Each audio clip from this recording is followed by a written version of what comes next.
اعوذ باللہ من الشیطان اللعین الرجیم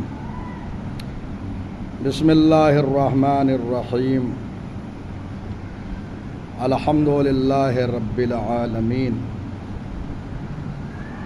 والصلاة والسلام علی حبیبہ وخیرتہ حافظ سرہ ومبلغ رسالاتہ ابی القاسم محمد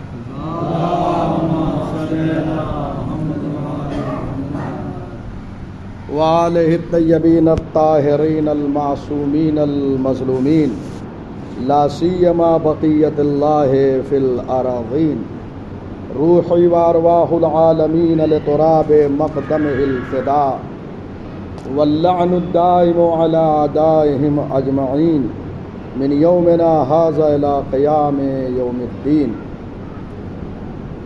اما بعد معزز اور محترم سامعین، رسول اکرم صلی اللہ علیہ وآلہ وسلم اور امام جعفر صادق علیہ السلام کی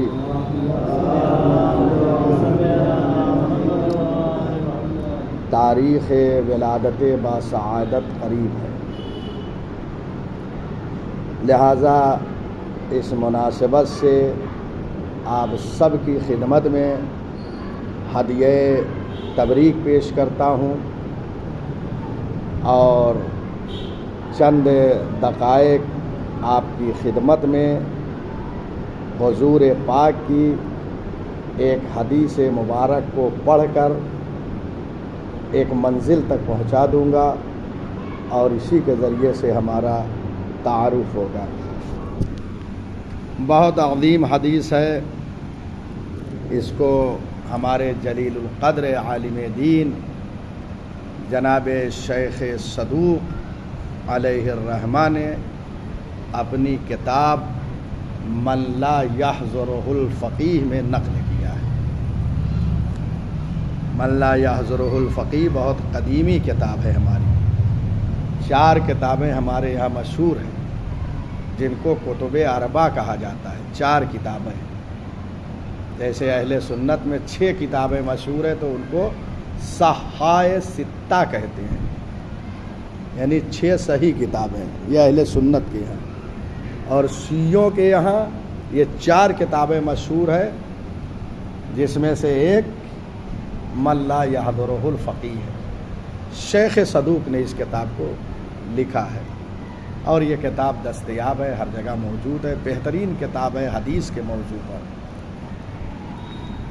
اس میں ایک حدیث مبارک ہے حضور پاک سے، لہٰذا میں وہ حدیث پڑھ رہا ہوں، آپ حضرات جو ہے اس کو سماعت فرمائیے۔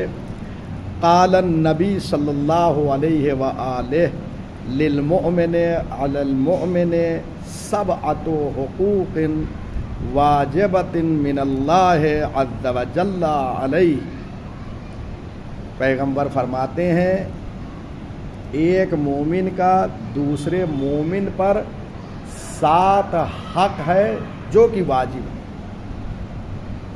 ایک مومن کا دوسرے مومن پر 7 حق، اور یہ 7 حق جو ہے اس میں واجب کہا گیا اس حدیث مبارک میں۔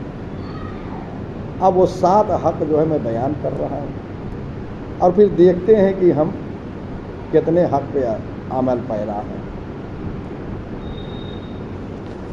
پیغمبر فرماتے ہیں الاجلال فی عینہ، پہلا حق ایک مومن کا دوسرے مومن پر یہ ہے کہ جب کسی بندے مومن کو دیکھے تو احترام کی نگاہ سے دیکھے۔ پہلا حق کیا ہے؟ احترام کی، ایسا نہ ہو کہ دیکھے وہ آ رہا ہے تو سر جھکا لے اور دوسری گلی سے جو ہے ہم چلے جائیں۔ احترام کی نگاہ سے دیکھنا ہے۔ اہل ایمان کی اللہ کی نظر میں کتنی اہمیت ہے کہ جب برادر مومن کو دیکھے، مومن بھائی کو دیکھے تو احترام سے دیکھے۔ آیا ہم کس حد تک احترام کی نظر سے دیکھ رہے ہیں؟ یہ کسی کو بتانے کی ضرورت نہیں، ہم خود بہتر جانتے ہیں کس کو کس نگاہ سے دیکھ رہے ہیں اور کتنا احترام کر رہے ہیں۔ یہ ایک حق ہے۔ دوسرا حق جو ہے وَالْوُدُّ لَهُ فِي صَدْرِهِ، دوسرا حق مومن کا کیا ہے کہ اس کی محبت اپنے دل میں رکھے۔ ایک مومن کا دوسرے مومن پہ کیا حق ہے کہ اس کی محبت دل میں رکھے، اور فرما رہے پہلے احترام کی نظر سے دیکھے، دوسرے جو ہے محبت جو ہے اس کی اپنے دل میں رکھے، اور جب دل میں ہو تو اس کا اظہار بھی ہونا چاہیے، کیونکہ روایتوں میں ہے کہ جب دل میں کسی کی محبت ہو تو اس سے اظہار کرے، تاکہ اس کے ہاں وہ جذبہ جو ہے پایا جائے کہ یہ مجھ سے محبت کر رہا ہے تو میں بھی محبت کروں۔ اور فرما رہے ہیں، دیکھ رہے ہیں کتنا عظیم حق ہے، اس کو عمل کرنا چاہیے روزمرہ کی زندگی میں۔ ہم احترام کی آج سے اگر یہ ہم نے سن لیا تو ہماری ذمہ داری بڑھ گئی، اگر اب تک نہیں سنا تھا اور احترام سے نہیں دیکھ رہے تھے تو آج سے یہ ذمہ داری بڑھ گئی کہ ہم احترام کی نظر سے مومن کو دیکھیں۔ دوسرے یہ ہے کہ اگر محبت نہیں کرتے تھے، کچھ حسد کچھ جو ہے نفرت تھی، تو آج سے سب کو باہر نکال کے ان کو خدا حافظ کر دینا ہے اور محبت کو اس کی جگہ پہ جگہ دینا ہے۔ اور فرما رہے ہیں ایک مومن سے جو ہے آپ محبت کریں۔ اب مومن میں سب آ جاتے ہیں، چاہے گھر میں جو ہے بھائی ہوں، چاہے سگے بھائی، اور یہ جو ہمارے برادران ایمانی ہیں، مومن بھائی ہیں، ان سے بھی محبت کرنا ہے۔ ہم کتنا محبت کرتے ہیں، ہم اپنے گھر کا حال کیا بنائے رکھتے ہیں؟ آیا ہم محبت اس طریقے سے کر رہے ہوتے ہیں؟ اگر ایسی محبت ہو جائے تو یقین جانیے کہ کبھی کوئی اختلاف نہیں ہوگا جو پروردگار چاہ رہا ہے۔ ہم ہر چیز اپنے فائدے کی سوچتے ہیں، ہم یہ چاہتے ہیں کہ اگر ہم کسی جو ہے، اب یہ مومن بھائی کا مطلب نہیں کہ صرف مومن بھائی، ایسے عورتوں میں بھی ایک دوسرے کا احترام کرنا ہے، جو مومنہ ہے وہ مومنہ کا احترام کریں، اور اگر کسی کے حق میں کوتاہی کیا ہے تو معافی مانگیے، اور اس کے بعد اپنے دل میں جو ہے برادر مومن کے لیے جگہ دیں، محبت کریں، اور خواتین اسی طریقے سے ایک خاتون جو مومنہ ہے دوسرے مومنہ خاتون سے جو ہے محبت کریں۔ یہ اسلام پیغام دے رہا ہے۔ یہ صرف 17 رکعت آ کے یہاں اللہ کی بارگاہ میں کھڑے ہو جانے کا نام عبادت نہیں ہے کہ آ کے 17 رکعت پڑھ لیا ذمہ داری ادا ہو گئی۔ بہت ساری ذمہ داریاں ہیں، کسی کو اگر پرکھنا ہو تو عبادت پہ نہ جاؤ، اس لیے بہت سے ایسے عبادت گزار ہیں جو عادت ہو گئی، آتے ہیں سجدہ کیا اور چلے گئے۔ سجدہ ایسا ہو جو اللہ کو پسند ہو، سجدہ اللہ کو اس وقت پسند ہے جب تمام حقوق کی رعایت کرتے ہوئے آپ آگے بڑھیں گے تو یہ اللہ کو پسند ہے، اور تاریخ میں آپ کا یہ سجدہ جو ہے لکھ دیا جائے گا اگر یہ تمام شرائط کے ساتھ ایک سجدہ اللہ کی بارگاہ میں ہو جائے۔ تو دوسرا جو ہے حق مومن کا، مومن پر یہ ہے کہ وہ اس سے محبت کرے، محبت دل میں رکھے، اور جب دل میں ہو تو اس کا اظہار کرے۔ تیسری جو ہے بات جو حضور فرما رہے ہیں، تیسرا حق والمواساۃ لہ فی مالہ، اپنے مال سے اس کی مدد کرے۔ تیسرا حق مومن کا مومن پہ کیا ہے؟ مواسات۔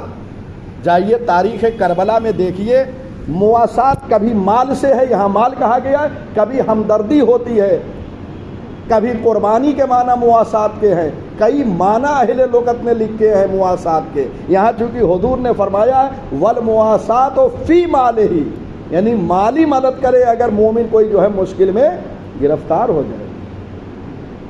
آیا ہم ایسا کرتے ہیں؟ آیا کوئی پریشان حال ہے، گرفتار ہے مالی اعتبار سے، تو ہم کس حد تک جو ہے اس کی مدد کرتے ہیں؟ یہ حق ہے جو حضور فرما رہے ہیں، واجب ہے ایک مومن کا دوسرے مومن پر۔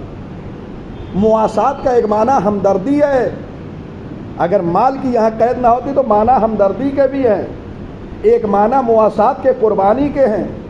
تاریخ کربلا میں آپ جب دیکھیں گے اصحاب سید الشہداء علیہ الصلوۃ والسلام حسین ابن علی پہ فدا ہو رہے تھے۔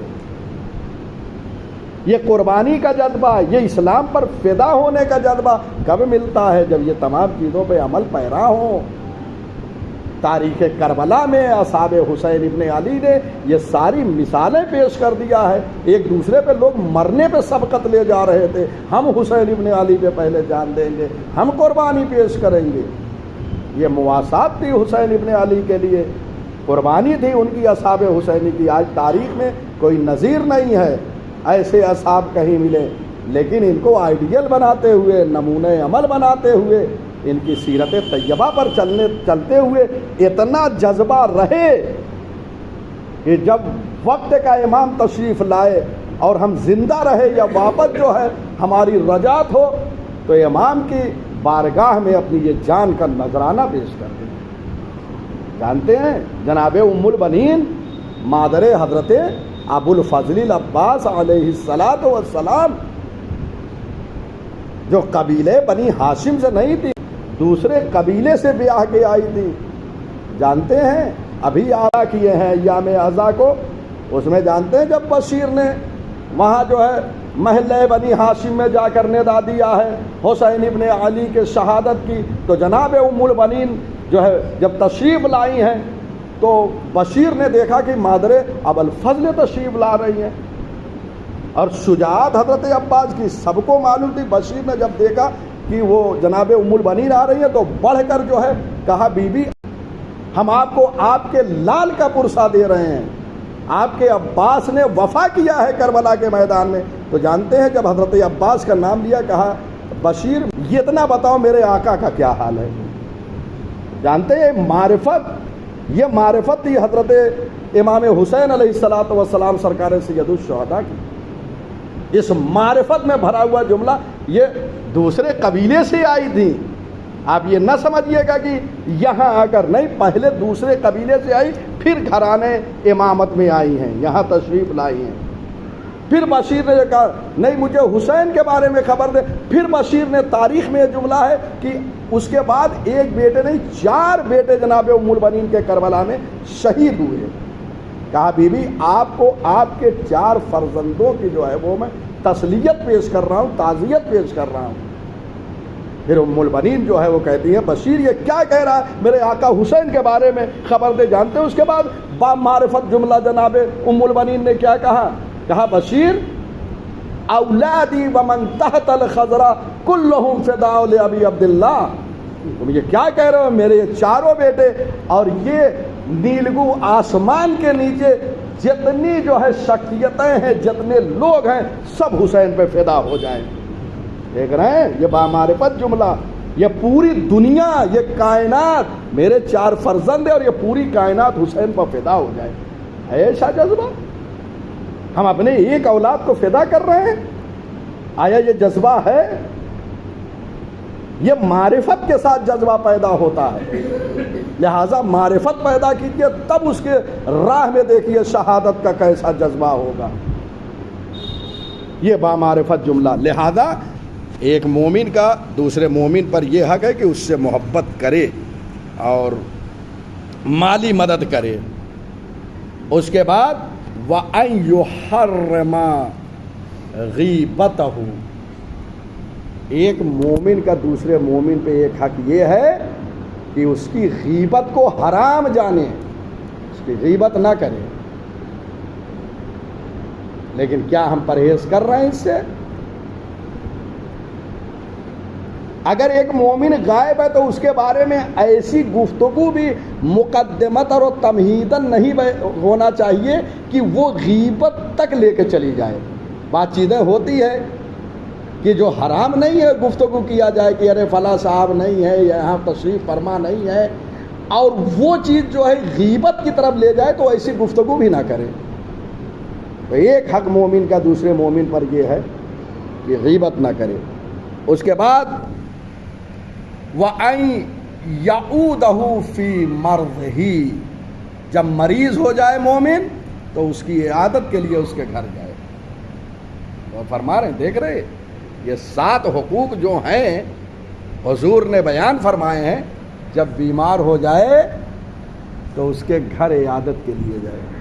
ہم آیا جاتے ہیں لوگوں کی عیادت کے لیے, کس حد تک جاتے ہیں؟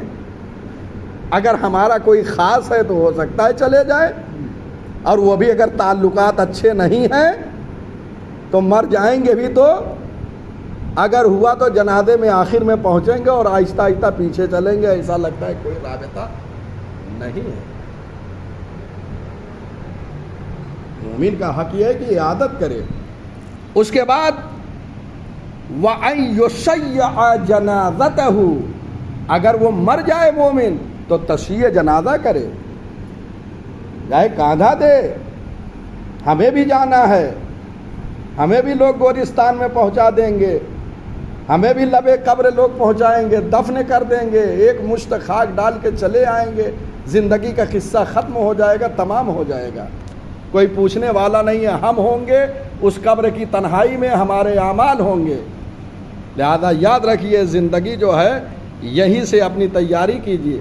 ہم 60 سالہ زندگی کی کتنی تیاری کرتے ہیں, بہترین گھر بن جائے, بہترین گاڑی ہو جائے, بہترین کپڑے پہنے, سب کچھ ہے. دنیا کے لیے اتنی محنت کر رہے ہیں 60 سال 70 سال زندگی کے لیے, جہاں سے پلٹ کر آنے کا تصور نہیں ہے وہاں کے لیے ہم کتنی کوشش کرتے ہیں. کیا تیاری ہے, کیا آمادگی ہے. لہذا یہ ابھی سے آمادگی. وَأَن لَا يَقُولَ فِيهِ بَعْدَ مَوْتِهِ إِلَّا خَيْرًا, مومن کا ایک دوسرے مومن پر ایک حق یہ ہے کہ جب وہ مر جائے تو اس کے انتقال کے بعد اس کے سلسلے میں سوائے نیکی کے کوئی گفتگو نہ کریں. سینکڑوں برائیاں تھی, مرنے والا چلا گیا. اسلام کیا کہہ رہا ہے, حضور کیا فرما رہے ہیں کہ جب بھی یاد کرے وہ جو نیکیاں کر کے گیا ہے اس کے ذریعے سے اس کو یاد کرے. آیا ہم ایسا کرتے ہیں؟ اللہ رے اسلام, اللہ رے حضور کی حدیث, اللہ رے اسلامی کلچر اور اسلامی معاشرہ, کتنا بہترین معاشرہ اسلام نے ہمیں دیا ہے اگر ان چیزوں پر عمل پیرا ہوں. کہ مومن دنیا سے چلا جائے تو سوائے جو ہے خیر کے کسی اور چیز کے ذریعے سے اسے یاد نہ کریں, اس کی برائیوں کو یاد نہ کریں. حق نہیں ہے, ارے وہ تو ایسا کرتا تھا, نہیں, آپ کی نہیں چلے گی. حضور فرما رہے ہیں کہ آپ اس کے سلسلے میں نیکی سے یاد کریں. دیکھ رہے ہیں یہ 7 حقوق جو ہے حضور نے ایک حدیث مبارک میں بیان کیے ہیں. اگر اس 7 چیزوں کو زندگی کا آئین بنا کر یہ حدیث مبارک اپنے گھر میں لکھ کر چسپاں کر دیں تو آپ کو یہ یاد بھی ہو جائے گی حدیث, اور روزانہ اس کو دیکھیں گے تو اس پر عمل پیرا بھی ہوں گے. ہم ہر چیز یہ لا کے لگاتے ہیں زینت کے لیے گھروں میں, تو زینت کس کے ذریعے سے دو گھروں کو؟ احادیث کے ذریعے سے اور آیات قرآنی کے ذریعے سے.